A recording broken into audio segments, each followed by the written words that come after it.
কত বছর?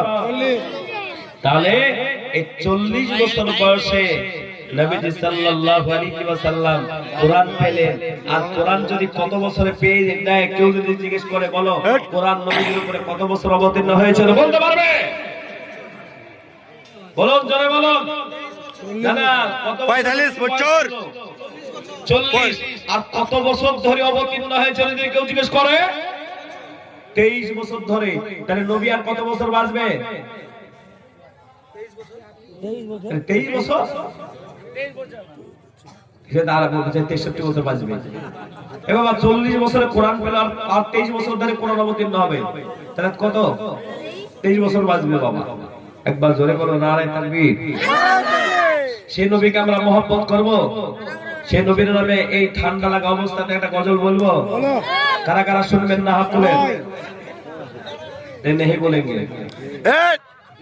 আপনারা হাত তুললেন কেন? আমি তো চেক করবো বলেছি, তারপর আমার কথা শুনছেন না আপনারা? শুনছেন কিন্তু উল্টাপাল্টা কেন? এই দেখেন তুলেনি, একজন তুলেনি, বাকিগুলো তুলে দিয়েছে। আমার মায়েরা কত ভালো দেখেন থেকে ওরা সব বুঝতে। তো গজলটা আমরা মাঝে মাঝে বলবো। বলুন, হৃদয়ের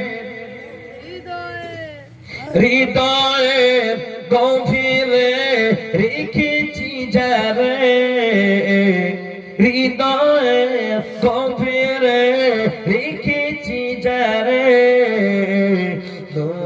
নবীরে আমার প্রিয় নবীরে,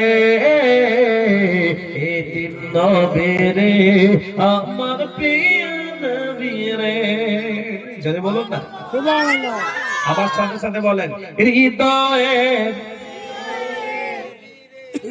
বলতে হবে? হ্যাঁ, হে বাবা, চাচলে বাগমারাতে ঢুকছে, আর একটা ছেলে বলছে ওই দা হৃদয়ের গজলে চলেছে। এই আমি বললাম তুই চিনতে পেরেছিস? চিনবো না, আমি চাঁদকে বলি সুন্দর। বলবো চাঁদকে বলি, বলি না? একটু বলো, এটা পরে হোক। চাঁদকে বলি না? আমার নবী কত সুন্দর ছিল, সুন্দর ছিল। যদি বলবেন না, মুখস্থ আছে না? আছে না? মুখস্থ আছে না? আমি চাঁদকে বলি তুমি সুন্দর না, আমার নবী